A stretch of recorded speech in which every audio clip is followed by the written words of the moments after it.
everyone, welcome back to the Wild Woods Honeybee Farms. My name is Grayson. Today we're going to be talking about our seasons down here in Alabama. I know there's folks who may be wondering kind of what I do in each season, what I plan to do, and some other things as well. So we're going to go season by season of what I usually do, and we'll go back to 2024 and kind of see some of the things that I did last year and kind of see what we might be doing this year. Without further ado, let's go on and get into the video. So I want to kind of start out in January and then we'll go to December.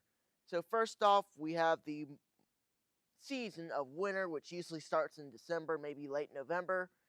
But right now, and pretty much even in December, what we're doing really right now is really just feeding the bees, making sure they don't starve, and planning for next year, this upcoming season. It's really the only thing that we're doing. There's nothing much really to do. We can't really get out into the bee yard and do inspections all the time unless if it's 65 degrees or higher. I've done one inspection during this winter season, but that's all I've really done, and I really don't have any intentions to do any more till spring. So that's really what we do, is just make sure our bees are healthy, make sure they have enough food, make sure they don't starve, make sure they're healthy, anything pretty much every beekeeper will do, and making sure that our equipment is ready, making sure we have plans, making sure everything we need to be done is done this upcoming spring. If we have plans to order nukes, packages, we need to do that now. If we have plans that we might need a queen, probably need to kind of start thinking about those stuff right now. That's what I'm doing. I don't need any nukes. I don't need anything like that. I have 5 colonies that are doing really, really fantastic. I checked on them the other day, and they're all doing well. They survived this little snowstorm, this cold snap that we had, very, very cold weather. Got down to 15 one night, got down to 13. Very, very chilly, cold weather that isn't really ideal for our bees down here, but everything went very smoothly out in the bee yard, and we're A-okay. So that's it. That's pretty much what we're doing now. All right, so let's go on into spring. Spring usually starts around late February, and will go to about mid to late June, somewhere around there. And of course, I think everybody knows what we do in spring. It's really doing splits, doing everything we need to do in the hives. Really, what I do early spring is feed some sugar syrup, especially coming out of winter. Whenever it's just come out, when we just come out of winter, it's really important to me to feed my bees. Not right now; it's too cold. But once we start getting into those warm temperatures, and at the start of spring, it is really essential to me to feed my bees. I know everybody's not the same, but that's what I do. So that's one thing I'll do, is feed my bees early spring. I'll stop about 2 weeks in, 3 weeks in, and then that's really whenever our flow starts. Really, the main goal of feeding is to feed the bees whenever there's not really flow, because a lot of times right when you get into spring, there's not really a heavy flow, but then after a week, 2 weeks, 3 weeks, you name it, that's whenever the flow starts to come in heavy. And we'll also be making splits if we need to, if they're swarming, making sure we prevent swarming, because we want to kind of try to keep all of our hives in the boxes, but sometimes they do get away. I had some colonies get away, but I was able to get them back last year, and we'll be making splits. If we want to, we'll be making queens, and that's pretty much about it, what we're doing down here. Also, honey is something else that we'll be doing. We did it last year, but it was a little bit more of a later type thing. It was more in July whenever we were actually finally able to harvest the honey. That's pretty much during the dearth. Now we get to the dearth, one of the most worst parts of the year. It's really one of my most hated seasons of the bee season, is summer and the dearth. Now, I like summer. For me, we can, ride on the water, all that good stuff. But whenever I'm dealing with the bees, it's really a headache. And what I mean is, whenever you get into the dearth, there's most likely no flow, there's no flowers out, everything's dry, there's no flow out there for the bees to go out and get. So therefore, you can think about it, that's whenever robbing starts. And last year I did much of a better job at preventing robbing. We didn't have like a really bad dearth last year. It really wasn't a bad dearth. We didn't have flow, but we did still have a couple flowers in bloom, which kind of helped out. So we didn't have a bad DERF, but 2023 is a different story. 2023 may be one of the most worst DERFs we've ever experienced, at least in my years of beekeeping. There was beetles everywhere. Like each colony I would open, there were thousands of beetles. I might be over exaggerating it, but there were just a lot of beetles.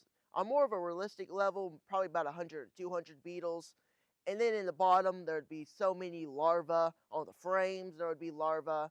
It was a living nightmare whenever that was happening. And we also had robbing. There's like 2 or 3 hives that were robbed out. And then there was two or three other colonies that absconded and just left because of the beetles and the robbing situation. It was terrible. And then whenever I went out into my second bee yard when I had one, it was terrible. I put out some sugar water, and not even 20 minutes later, there were so many bees on the ground because I had it in this big container and it just went out of a little hole. So it really didn't stay in the bucket, but it went onto the ground. So I figured it was all ruined. The bees wouldn't go get it. Well, they were all over the ground getting it. That's how hungry they were for nectar or sugar water. Whatever what they go out and get. They were starved. So I mean, it was really hard. I had like 13 colonies at that time, and things seemed to be going good in spring. There was a small flow. It was decent. It wasn't a really good flow since we had a very bad cold snap that killed a lot of things, and it kind of really wrecked our season. I just hope never to experience that again. So that's usually what happens during the DERF. It usually isn't that extreme, but sometimes it can be. So it's really flip-floppy. Sometimes you can have a decent DERF where it isn't too bad. Then you can have this DERF where it's all out terrible. You have beetles, they're terrible. You have robbing, that's terrible. And you have absconding. I mean, all that stuff was a nightmare when it happened. But in 2024, it was a different story. It was much better. It really wasn't a terrible DERF. But there wasn't really much of a flow. But there was some flowers out in bloom, which did prevent a little bit of robbing. And I also think what really helped me out was after I got done with my honey in late July, I started ASAP feeding. So that could have helped out a good bit going into the fall flow. Now, that's where we kind of end off there. Now it's time for fall. We're done with the DERF. It's finally time for fall. We must be having a good flow, right? Well, sometimes we do. Sometimes we have a terrible flow. Usually we go on goldenrod in fall. That's our main flow. It's really the only thing that we really get in fall. Maybe some clover. I really don't know. That's the only thing that I really see in bloom is the goldenrod. And they do take it in. It's really good for the bees. But a lot of times it's just not a whole lot.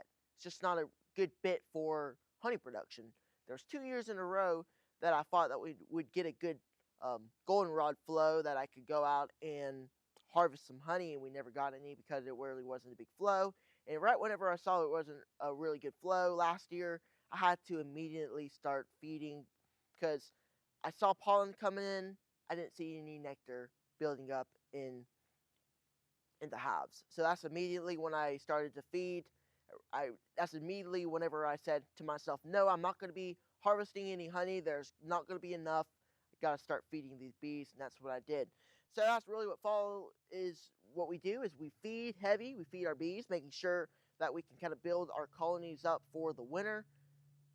And hopefully get some goldenrod as well. If we can harvest some honey, we will. I will. But I haven't really got a good goldenrod flow or a fall flow for that matter to do it. So that's kind of what happens down here.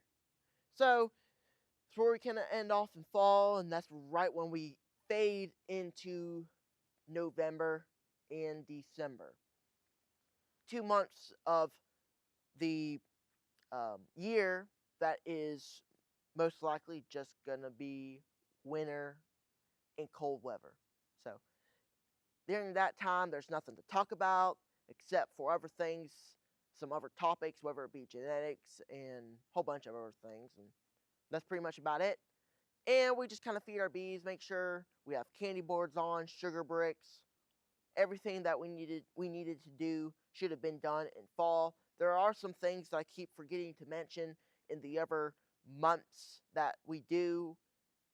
In fall, we usually treat for mites, so that should have been done in fall. We don't treat really in winter. I don't. Some people do. Oxalic acid could be a good thing for in winter months, but the problem there is a lot of times our brood can be a problem because we don't go broodless down here in Alabama. We just don't. So it could be a problem, but sometimes we do. So it could be it's possible to use some oxalic acid, but I just don't, and it could cause a problem, but I don't know. But that's pretty much everything. Winter, spring, fall, and of course the DERF, the summer months. Summer months are usually late June, all of July, and then early August, maybe even mid-August, and then that's whenever our flow should start to kick in, our fall flow. And then, as I said, our fall flow is mainly goldenrod, and our spring flow is privet and tallow, and clover, and maybe some other flowers that are out there. So that's pretty much it. I hope you all enjoyed the video. Before y'all exit out, please go on and click the thumbs up button.